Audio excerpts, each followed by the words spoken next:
Assalamualaikum warahmatullahi wabarakatuh. Kabar Cuma Tutkan katılışçıları.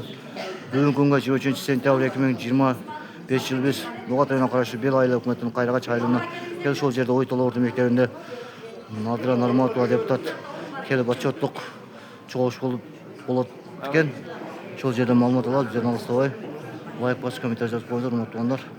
Мына адамдар саны жакшы эле. Саламатсызбы, урматтуу бүгүнкү жыйындын катышуучулары, урматтуу Надира Азимовна, урматтуу жыйындын катышуучулары, мына урматтуу апалар, өзүңүздөрдүн кызыңыздар, өзүбүздүн эжебиз, Кыргыз Республикасынын Жогорку Кеңешинин депутаты Надира Азимовна бүгүн сиздер менен келип жолугушуп, өзүнүн отчетторун берип, ушул элдин алдында сиздер менен баарлашып, мындан кийинки дагы кандай көйгөйлөр бар, кандай маселелер бар, ошол тууралуу сиздер менен бүгүн келип, убактысын бөлүп, сиздер менен ушу жолугушууга келип отурат. Андай эмесе, Надира Азимовна жыйынды ачып, сизге бере берсе да.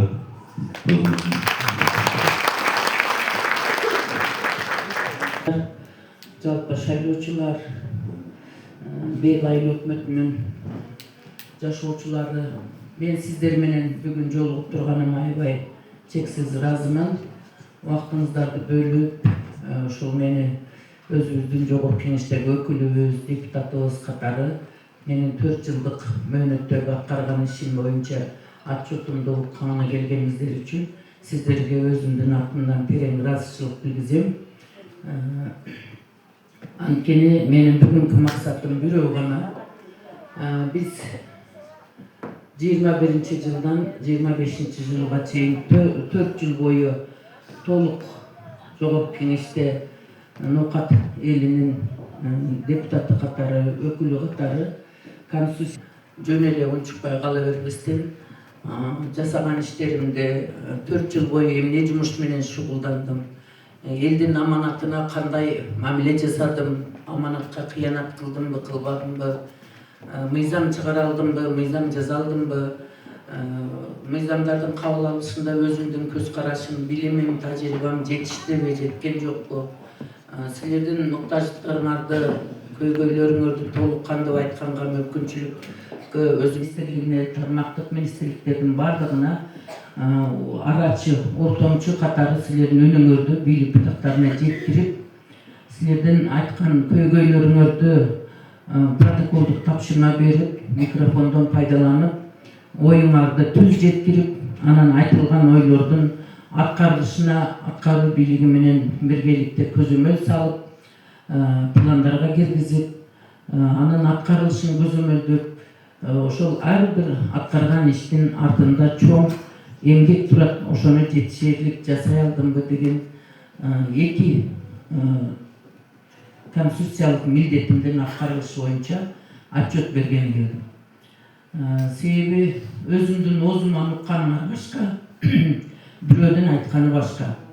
Анан алыстан атын уксам жанына келсе бир киши дейт, менин оозумдан уккан сөзгө силер менимче ар бир айтылган сөздү фактыга таянып, чындык экендигине ынанасыңарбы деген ойдомун.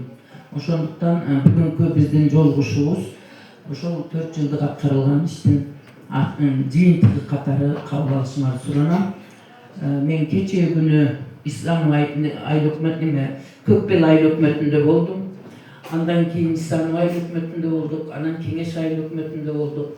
Андан кийин Зулпуев айыл өкмөтүндө болуп, элдер менен жолугуп, кечке чейин жемиштүү иштеп келдим. Элдер менен жолугуп, суроо талаптарын угуп, наказдарын кабыл алып, өзүмдүн аткарган иштеримди айтып. Мына бүгүн Бел айыл өкмөтүнүн жетекчиси Адыл Бекмырзага мен ыраазычылык билгизем. Ошо жердеги активдер менен биргеликте Бел айылынын дагы ошол миңдеген жарандардын өкүлдөрү катары сиздерди чогултуп, биз менен бетме бет иш чараны уюштуруп отурат. Эми урматтуу туугандар, эмне үчүн эжем отчет берип атат деген пикирде болгола. Мен жасаган ишимди дайыма ошондой кылып келем. Көбүнчө мен Нокат район аймагында шайлоочулар өздөрү чакырып, өздөрү наказдарын берип турушат. анан активдүү болуп өздөрү мурда колдоп, мен ошолордун алдында карыздакор болгон шайлоочуларга өзүм кулдай болуп иштейм. Өзүм барып, сүзүп барып, мен сизди мени колдоп мандат алганга жардам берди. Эми Бел айылынын эли бул менин өзүмдүн элим, өзүмдүн журтум, мен силердин кызыңармын, мен да ушу ичкиликтин кызымын. Аны ачык эле айтам, бөлүнүп жарымчылык эмес, башка эмес.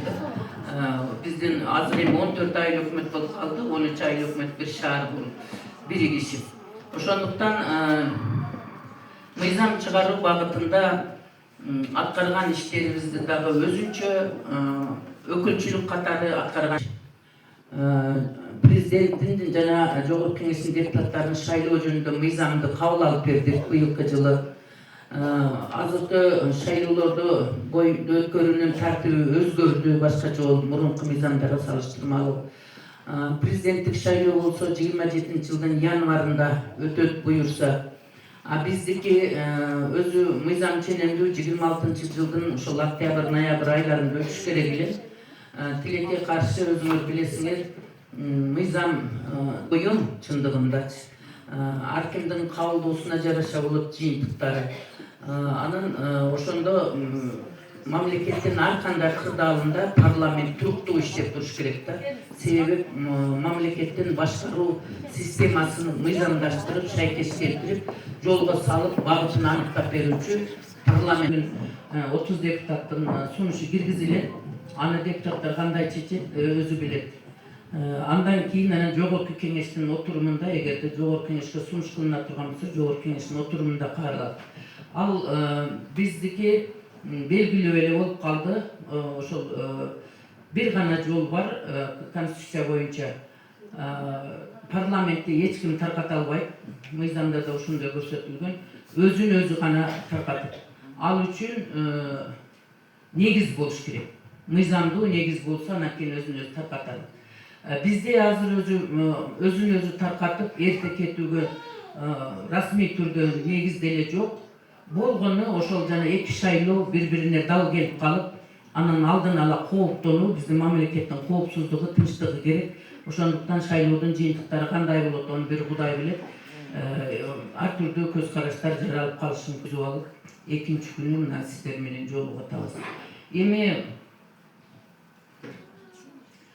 негизги биринчи маселе бүгүнкү күндө өзүңүздөр билесиздер, президентибиз улуу урматтуу Садыр Нуркожоевичтин жетекчилиги астында бардык бийлик бутактары, Жогорку Кеңеш, аткаруу бийлиги, калган тармактык бийликтер дагы Кудайга шүгүр бир жакадан баш чыгарып, бир жеңден кол чыгарып, бир билек, бир тилек болуп ынтымак